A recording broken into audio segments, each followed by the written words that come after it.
اهلا بكم يا حبايبي، وحشتوني. يا رب تكونوا بخير. معاكم جدة ملك، والنهارده جايبه لكم مثل شعبي بيقول: عينه فارغة ولو شال دهب الدنيا. والمثل ده بيتقال عن الشخص اللي دايما طماع ومش بيكتفي ابدا مهما كان عنده من نعم او مال او جاه، يفضل برضو عايز اكتر واكتر، ودايما عينه على اللي في ايد غيره، حتى لو هو نفسه امتلك دهب الدنيا.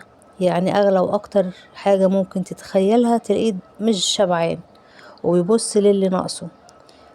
وعندنا الحكاية النهاردة بتقول في التراث الشعبي. كان في واحد في قرية صغيرة اسمه سعيد، وكان معروف انه طماع جدا، وعينيه دايما على اللي في ايد الناس. كل يوم يشتكي ويقول: انا فقير انا فقير، انا ما عنديش والناس كلها عندها، اشمعنى انا؟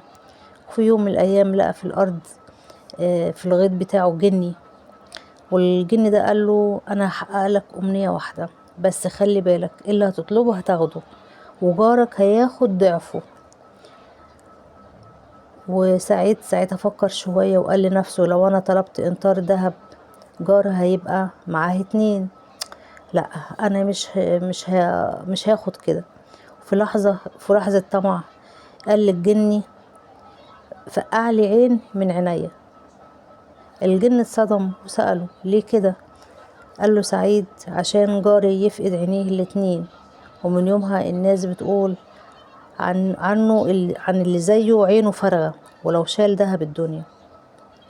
وده بيعلمنا ان الطمع مش بيشبع، وان الانسان اللي مش بيحمد ربنا على اللي معاه مش هيرتاح ولا هيسعد مهما امتلك من الدنيا.